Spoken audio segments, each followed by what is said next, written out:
तो वो वहाँ जा रहे हैं। तो सभी जगह अर्थ की बोलबाला है। इसलिए अर्थ से धर्म। पर जैसे शरीर माध्यम खलु धर्म साधनम ऐसा कहा गया है। अर्थ पड़ा हो, आपके मन में अर्थ को धर्म कार्य में लगाने की ऐसी इच्छा भी हो, शुभ संकल्प भी हो, पर शरीर ही साथ न दे तो क्या कर लोगे?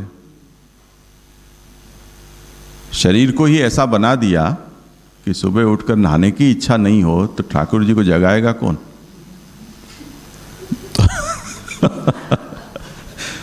तो जो ज़्यादा हंस रहे हैं उनको ज़्यादा समझ में आ रही है।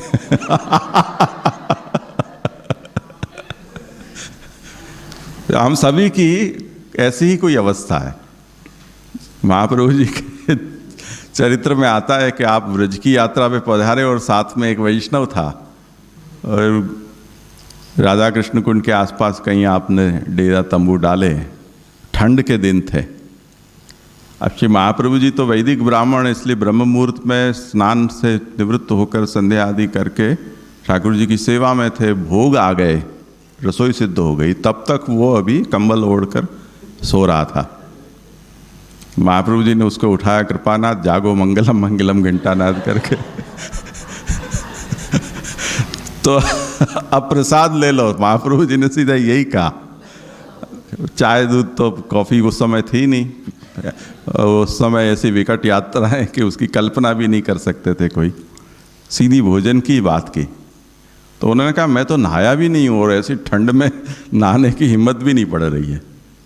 अब शरीर तो है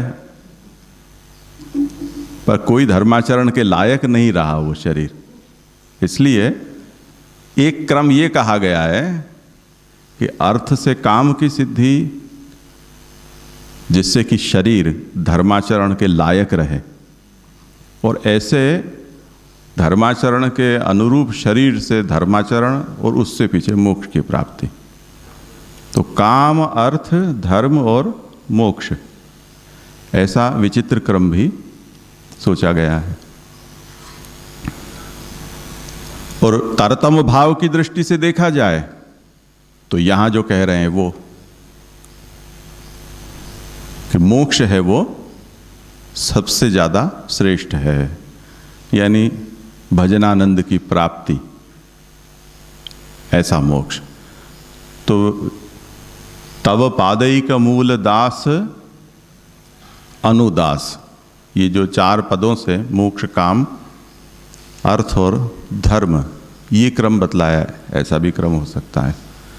तो मतलब सभी तरह के क्रम, व्युत्क्रम इसमें हो सकते हैं। पर जो आवश्यक बात है वो यह है कि ये एक दूसरे से अलग नहीं हो जाने चाहिए। इन चारों को एक दूसरे से जोड़कर चलना चाहिए। यानी ऐसा धर्म न हो कि जो अर्थ, काम या मोक्ष का उच्छेद करने वाला हो। ऐसा मोक्ष न हो कि जो धर्मार्थ काम से संबद्ध न हो। ऐसा अर्थ न हो कि जो धर्म, काम और मोक्ष से असंबद्ध हो। काम भी ऐसा न हो कि जो धर्म, अर्थ और मोक्ष का विघातक हो। वो उन सब का सामंजस्य हमें साधना चाहिए। इस विषय का विस्तार श्री श्याम दादा ने जबलपुर में और 2-3 जगह पर पुरुषार्थ व्यवस्था है इस नाम से किया है। उसमें इसको और ज़्यादा सूक्ष्मता से देखना हो तो देख सकते हैं। तो तरतम भाव से इस समय मुझे ऐसा समझ में आ रहा है कि वृत्रासुर मोक्ष, जिसको भजनानंद रूप कहते हैं, और उस भजनानंद रूप मोक्ष की प्राप्ति या उसका आनंद का अनुभव है, वो बिना देहेंद्रिय के हो नहीं सकता। इसलिए मोक्ष में भी उनकी अपनी पसंदगी है कि ऐसा मोक्ष मुझे नहीं चाहिए कि जिसमें मुझे भगवान में लीन कर दिया जाए, भगवान से पृथक सत्ता मेरी न रह जाए, जिससे कि मैं भजनानंद का अनुभव न कर सकूं। तो ऐसा पुष्टि मार्गीय मोक्ष वो चाहते हैं और उसके लिए मैं योग्य भी हूँ। ऐसी योग्यता भी उन्होंने सिद्ध की जो अभी इन्होंने प्रश्न किया, त्रिवर्ग आयास विघातम अस्मत्पति, उस श्लोक में। तो इस तरह से मोक्ष वो सर्वाधिक अभिलषित है पुरुषार्थ। उसके बाद काम, अलौकिक काम जो व्रज भक्तों को प्राप्त हुआ है, ऐसा अक्षणवताम फलमिदम न परम विदाम भवाम दास्यम पुरुष भूषण देहि दास्यम, इन सब वचनों से व्रज भक्तों ने जो अभिलाषा प्रकट की है, उस तरह से उन्होंने उसमें अपना कामाधिकार, अर्थाधिकार और धर्माधिकार भी मुझे प्राप्त है या उसके लिए मैं योग्य हूँ, ऐसा उन्होंने सिद्ध किया। अब प्रार्थना है वो उस क्रम से नहीं कर कर उससे उल्टे क्रम से कर रहे हैं, क्योंकि मोक्ष तो अंतिम फल है, पर मोक्ष प्राप्त करने के लिए ये वो अच्युतदास जैसी यहाँ पर याचना नहीं है। जब श्री महाप्रभु जी ने कहा कि तुम अब श्रीनाथ जी की सेवा में जाओ, क्योंकि न कोई घर बार है तुम्हारा, न कोई परिवार है, कोई जिम्मेदारी नहीं है, और श्रीनाथ जी को देवालय में कोई आवश्यकता है कोई पुजारी की, तो तुम सेवा करो। तो अच्युतदास ने कहा कि वो धर्म अर्थ काम के झंझट में मुझे मत डालो, मुझे तो सीधी मानसी का ही दान कर दो। तो उन्होंने अहम हरे तव पादैक मूल, ये सब लंबी चौड़ी बात में उन्होंने फंसना पसंद नहीं किया, उन्होंने सीधी मोक्ष पर जंप लगाई। तो अच्युतदास की तरह यहाँ ये बात नहीं है। यहाँ तो वो कह रहे हैं कि मुझे एज पर चैनल जो होता हो, प्रोसीजर जो होता हो, उस तरह से मुझे पहले मैं अपना कर्तव्य भी बजा लूँ वफादारी से, उसके साथ साथ जो भी मेरा धर्म अर्थ और काम भी सिद्ध हो, और उसी तरह मेरा मोक्ष भी सिद्ध हो। तो यहाँ तरतम भाव ऐसा लग रहा है, और पीछे जो हो सो भगवान जाने।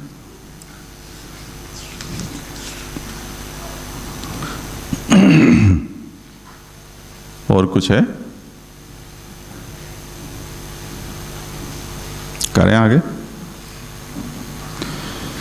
एवं मनोवाक काय भेदेन त्रिविधमपि धर्मम संप्रार्थ्य अर्थम निरूपयति न नाक पृष्ठम इति। इस तरह से मन, वाणी और काया, इसके भेद से तीन तरह के धर्म की प्रार्थना वृत्रासुर ने की। मन, वाणी, काया से क्या की प्रार्थना? कि मन आपका स्मरण करे, वाणी आपका गृणन करे, काया आपकी सेवा करे। इस तरह से त्रिविध धर्म हमारे यहाँ जैसे मानसिक, वाचिक, कायिक, ये जहाँ कहीं भी होता है त्रिविधता बतलाई जाती है। जैसे सर्वथा शरणम हरि, तो मन, वाणी, देह से ऐसे। तो वो जो एक पद्धति है हमारे यहाँ सोचने की, बोलने की, करने की, वो इतनी बुनी हुई है कि जब प्रार्थना कर रहे हैं तब उसी फॉर्मेट में वो प्रार्थना निकल रही है। जैसे कभी भी हम गुणों की बात करेंगे तो त्रिगुण आ जाएगा या षटगुण आ जाएगा। इसी तरह तत्व की बात करेंगे तो ब्रह्मैकमेव तत्व में से एक वित्ता आएगी, या प्राकृत तत्वों की बात आएगी तो 28 तत्व या ऐसे आ जाएगा। तो वो कुछ ऐसे चौखटे हैं, वो फ्लो चार्ट बना ही हुआ होता है, उसमें हमें यथा अवसर उनको भर देना है कि तीन का मतलब क्या है। सात्विक, राजस, तामस है, आदि दैविक, आदि भौतिक, आध्यात्मिक है, लौकिक, पारलौकिक, अलौकिक है, ऐसे। तो निरंतर जो इस प्रणाली में रहते हैं उनकी सोच, उनकी वाणी, उनका व्यवहार वो उसी तरह ढल जाता है उसमें। गुजराती में बीबा ढाड़ एम कहते हैं उसको, वो ऐसा कास्टिंग हो जाती है और उसके जो सांचे होते हैं वो तैयारी होते हैं तो जैसे ही जरूर पड़ी तो उसमें उसको ढाल दिया। तो वृत्रासुर भी ये कहते हैं कि मेरा धर्म क्या, अगर मेरे व्यक्तित्व के 3 अगर पहलू हैं, काया, वाणी और मन, तो वो तीनों ही आपकी सेवा में लग जाएं। ऐसा न हो कि काया सेवा करे, वाणी कुछ और बड़बड़ा अध्याय करे और मन में कुछ और सोच विचार चलते हों, ऐसा नहीं। वो तीनों ही एक दूसरे में पिरोए हुए रहें और आपकी सेवा में लगे। जहाँ भी महाप्रभु के उपदेश देखें या शास्त्र में कहीं भी, जैसे नवदा भक्ति आदि को हम देखें, तो वहाँ भी यही बात सभी जगह देखने मिलेगी। श्रवण कीर्तन मनन ये मानसिक वाचिक हो जाता है, और भावात्मक लें तो सख्य, आत्मनिवेदन, दास्य, ये मानसिक भी होते हैं, कायिक भी होते हैं। अर्चन, पाद सेवन, वंदन है वो कायिक होते हैं, इंद्रियों से सिद्ध होने वाले। तो कायिक वाचिक मानसिक बोलने पर वो 9 आ जाते हैं उसमें। इस तरह से वृत्रासुर ने त्रिविध धर्म की याचना की। अब अर्थम निरूपयति, अब जो क्रम प्राप्त अर्थ पुरुषार्थ का निरूपण करते हैं। अब अर्थ क्या होता है पहले ये देख लें। न नाक पृष्ठम न च पारमेष्ठ्यम न सार्वभौमम न रसाधिपत्यम न योग सिद्धि अपुनर्भवम वा समंजस त्वाविरह्य कांक्षे। मुझे आपको छोड़कर इंद्र का आसन भी नहीं चाहिए, परमेष्ठी ब्रह्मा का लोक भी नहीं चाहिए, इस पृथ्वी का राज्य भी नहीं चाहिए, पृथ्वी के नीचे लोक लोकांतर हैं रसातल आदि, वो भी, उसका भी आधिपत्य नहीं चाहिए। इस लोक में योग की सिद्धि भी नहीं चाहिए। इन सब की बात तो ठीक है, अपुनर्भव यानी मोक्ष भी मुझे आपको छोड़कर नहीं चाहिए। अब ये सब अर्थ हैं, लोक दृष्टि से सोचा जाए, साधारण मनुष्य की दृष्टि से सोचा जाए तो ये सब अर्थ हैं, साधन संपत्ति है। यहाँ 6 चीजों को गिनाया है। नाकपृष्ठ, पारमेष्ठ, सार्वभौम, रसाधिपत्य, योग सिद्धि और अपुनर्भव, ऐसे 6 सिद्धियों को, अर्थों को गिनाया है। और उनको गिनाकर कहा कि मुझे इसमें से, इनमें से कुछ भी नहीं चाहिए आपको छोड़कर। त्वाविरह्य, आप मिलते हो तो रसातल में भी जाने में कोई समस्या नहीं है, पर आप अगर प्राप्त नहीं हो रहे हो तो आपको छोड़कर मुझे ये इनमें से कुछ भी नहीं चाहिए। अब इसका विवरण करने से पहले प्रभु चरण संग्रह कारिका से ये समझाते हैं कि लौकिको वैदिकश्च अर्थः त्रिविधः प्राकृतैः गुणैः क्रमेण ते भगवतो गुणैः षड्भिर्निराकृताः। अर्थ 2 तरह के यहाँ गिनाए हैं, लौकिक और वैदिक।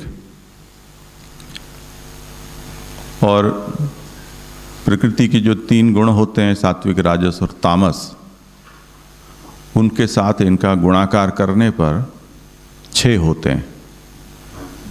तो सात्विक, राजस, तामस लौकिक अर्थ और सात्विक, राजस, तामस वैदिक या अलौकिक अर्थ।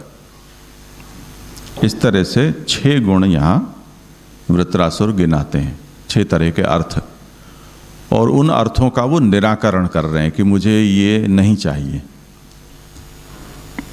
वो क्या है? तो स्वर्ग भूमि रसैश्वर्यम सात्विकादितु लौकिकम। नाक पृष्ठ यानी स्वर्ग, पीछे भूमि, सार्वभौमम, और रस, रसातल, और ये सब सात्विक हैं, जो लौकिक हैं यानी लोक संबंधी हैं। और मोक्षश्च पारमेष्ठ्यंच सिद्धयश्च इति वैदिकम। अपुनर्भव रूप मोक्ष, पारमेष्ठ यानी ब्रह्मलोक की प्राप्ति, और यौगिक आदि सिद्धि, ये सब वैदिक हैं, यानी वेद निरूपित है। अब इसमें प्रवृत्ति धर्म साध्यत्वात् सामान्यम तत्व लौकिकम, ये जितने लौकिक हैं वो प्रवृत्ति धर्म साध्य है। शास्त्र में दो तरह के धर्म बतलाए गए हैं, निवृत्ति धर्म और प्रवृत्ति धर्म। प्रवृत्ति धर्म को सामान्यतः हम सकाम कह सकते हैं, यानी क्या करने से आपको इसकी प्राप्ति हो उसका उपाय शास्त्र बतलाता है। जैसे ज्योतिष्टोमेन स्वर्ग कामो यजेत,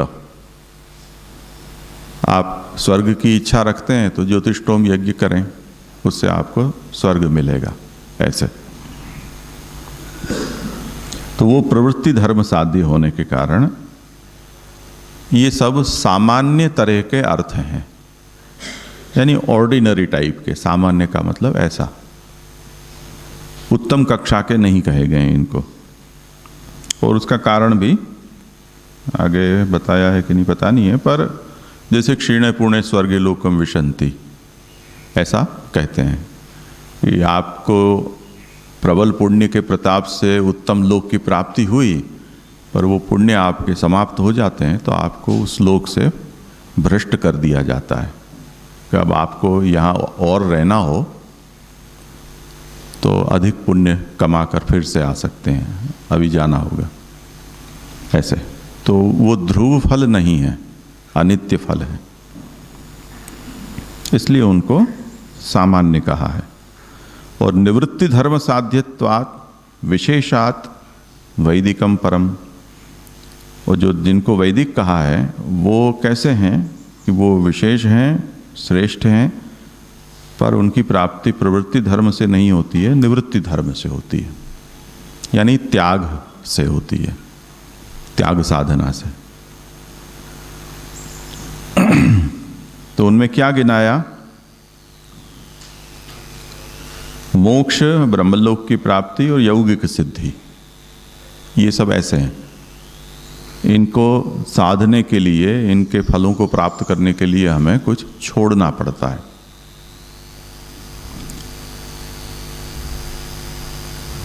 अब प्रत्येकमेव ते चार्था न तो संभूय कुत्रचित।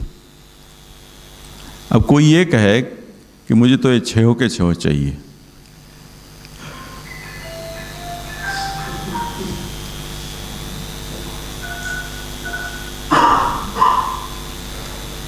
मुझे ये छहो के छहो चाहिए, तो वो प्रभुचरण कहते हैं कि ऐसा संभव नहीं है, ये प्रत्येक होते हैं। यानी जिसको योग सिद्धि मिली, जरूरी नहीं है कि उसको उसमें पारमेष्ठ की प्राप्ति हो। पारमेष्ठ का फल मिला, वो रसाधिपत्य नहीं प्राप्त कर सकता है। रसाधिपत्य मिल गया तो वो नाकपृष्ठ का अधिकारी नहीं बन सकता है। तो ये सब सिद्धियां ऐसी हैं कि जिसमें वो कॉम्बो पैकेज नहीं है।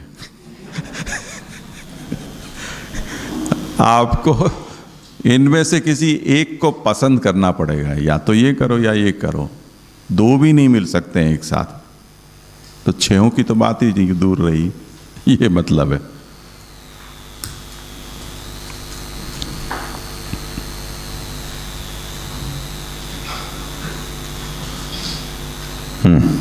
भगवत्यखिलात्मत्वात् भवन्त्येव तथा हिते। पर भगवान तो अखिलात्मक हैं, यानी जहाँ जहाँ जाकर ये सिद्धि प्राप्त होने वाली है उस रूप में भी भगवान ही है, और सिद्धि के रूप में जो प्राप्त होने वाला है ऐसा सामर्थ्य, ऐश्वर्य, ज्ञान इत्यादि, वो सब भी भगवद रूप ही है।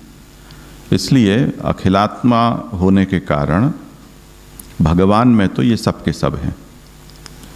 अतो अर्थो भगवान एव, इससे ये सिद्ध हुआ कि सच्चे अर्थ में तो भगवान ही अर्थ रूप हो सकते हैं और कोई नहीं, या पूर्ण पूर्णता के विचार से देखा जाए तो पूर्ण अर्थ तो भगवान ही है, और सब अर्थ हैं वो अर्थ का आभास है या खंडित अर्थ है, ऐसा समझना चाहिए।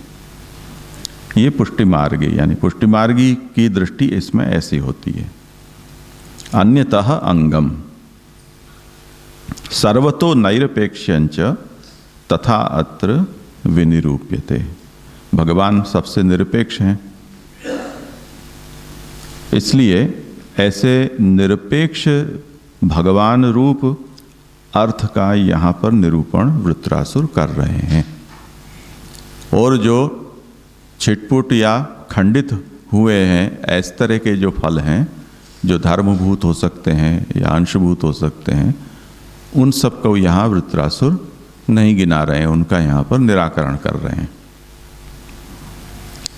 तो ये संग्रह कारिका में वहाँ पर प्रभु चरण ने वृत्रासुर की जो मनोवृत्ति है उसको यहाँ समझाया। अब विवृत्ति इसमें, हाँ,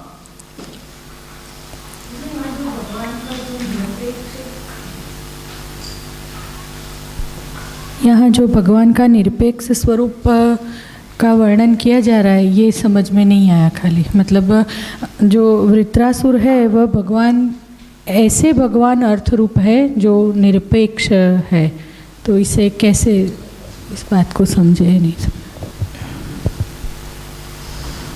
यानी इससे पहले जितने भी अर्थ बतलाए वो अर्थ निरपेक्ष नहीं है। निरपेक्ष नहीं है इसका मतलब साधन साध्य हैं। जैसे योग सिद्धि आपको चाहिए तो कई जन्मों तक योग साधना करनी होगी ना, ऐसे ही थोड़ी मिल जाएगी। इसी तरह ब्रह्मलोक, इंद्रलोक की प्राप्ति या रसातल की प्राप्ति, इनके लिए भी कोई ना कोई साधन आपको करने होंगे। यहाँ भी सार्वभौम आपको प्राप्त करना है तो बहुत कुछ आपको साम दाम दंड भेद इन सबको करना होगा, तब जाकर वो मिलेगा। किसी का फेवर लेना होगा, किसी के प्रति क्रूरता करनी होगी, किसी की चापलूसी करनी होगी, तब जाकर अंत में आपको वो सिद्धि प्राप्त होगी। तो वो सब निरपेक्ष नहीं है, अर्थ सापेक्ष है। सापेक्षता दूसरे अर्थ में भी है। जैसे जिसे भी इंद्रलोक की प्राप्ति हुई तो वो कोई सनातन इंद्र पद उसे थोड़ी मिलता है, कालाधीन होता है। और हम जिस तरह से यहाँ देख रहे हैं कि कालाधीन अगर नहीं सोचें उस पक्ष को, तो वृत्रासुर जैसा अगर कोई आ गया तो इंद्र को भी भागना पड़ता है, तो वो भी भयमुक्त तो नहीं है, तो सापेक्ष हो गया। यानी आपको ये अर्थ फलरूप तब हो सकता है जब तक हो सकता है जब तक वृत्रासुर जैसा कोई प्रतिद्वंद्वी आपके सामने नहीं है, तब तक मौज मार लो। जैसे पाकिस्तान अभी तक मौज मारता था जब तक कांग्रेस ने भारत को चलाया। अब पाकिस्तान को लाले पड़ रहे हैं, उसकी टांगें धूज रही हैं, अब हमारा क्या होगा। उससे पहले हम लोग डरते थे, अरे पाकिस्तान कर देगा हमला, क्या होगा।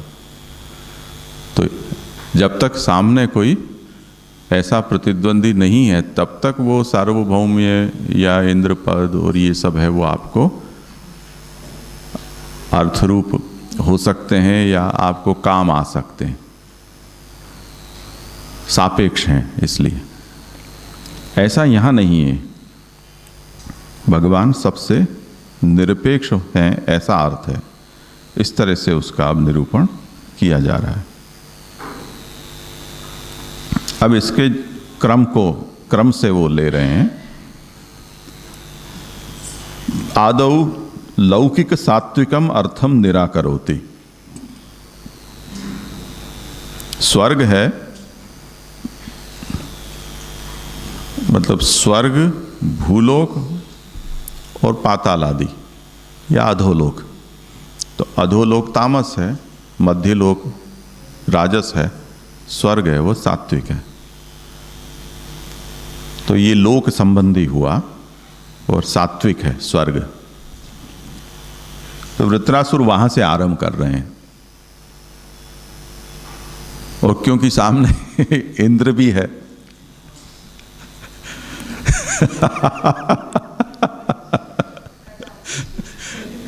तो जो स्वर्ग का राजा है वो सामने खड़ा है, और उसी के सामने भगवान को वो यो कह रहे हैं, ऐसे ननाक पृष्ठम, ऐसे नाग मुंह से कोड़ कर, हट, ये नहीं चाहिए बेचारे इंद्र की वहाँ क्या दशा होगी ये सुनकर वो हमें सोच सकते हैं। आजकल का वो फिल्म कोई निकाले उसकी वीडियो, और जब ननाक पृष्ठम और कैमरा इंद्र के मुंह की ओर जा तो बेचारा यूं करता होगा तो ननाक पृष्ठम वो सात्विक लौकिक सात्विक अर्थ मुझे नहीं चाहिए। तो नाकः स्वर्गः, नाक का मतलब स्वर्ग ये नाक नहीं हो, नाकः वो स्वर्ग है। तस्य पृष्ठम, उसका पृष्ठ, नाक पृष्ठ यानी राज्यासन, इंद्रासन। तच्च नश्यति कालांतरे, ये सापेक्षता और निरपेक्षता कैसे है वो समझा रहे हैं कि मुझे स्वर्ग का राज्यासन नहीं चाहिए। क्यों नहीं चाहिए? तो कि कालांतर में वो नष्ट हो जाता है, तो ऐसा लेकर क्या फायदा, चाइनीज प्रोडक्ट जैसा है। अतः अतः त्वयि अखंडित ऐश्वर्यस्य विद्यमानत्वात् तन्नकांक्षे, उसकी तुलना में ये अगर किसी को इंद्रलोक प्राप्त हो तो उसका बड़ा ऐश्वर्य हो जाता है। जैसे नहुष को इंद्रासन प्राप्त हुआ तो नहुष का भी बड़ा ऐश्वर्य हो गया। और वृत्रासुर ये भी जानते हैं कि इंद्रासन मिलने के बाद भी नहुष की क्या दुर्दशा हुई, किससे कैसा बुरी तरह से उसको ऊपर से पटका। तो ऐसा इंद्रासन से फायदा क्या, क्योंकि इतने ऊंचाई से गिरने पर अपमान भी ज़्यादा होता है। किसी को पता नहीं चले ऐसे हम फिसल जाएं और कोई देखे उससे पहले हम उठकर खड़े हो जाएं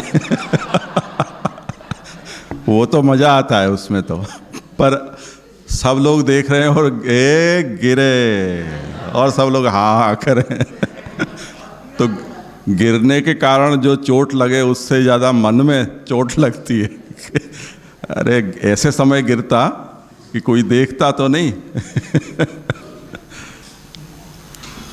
तो वृत्रासुर ये जानते हैं कि स्वर्गलोक की क्या हकीकत है, इसलिए वो कहते हैं कि जब आप अखंडित ऐश्वर्य वाले आप मेरे सामने हैं तो उससे बड़ा अर्थ और मेरा क्या हो सकता है। इसलिए मुझे आप प्राप्त अगर हो रहे हों तो इंद्रासन भी नहीं चाहिए। नकांक्षे न इच्छामि इत्यर्थः। ये नकांक्षे नकांक्षे सभी जगह लगेगा, सब में एक ही अर्थ समझने का है। आगे वैदिक राज समर्थम निराकरोति।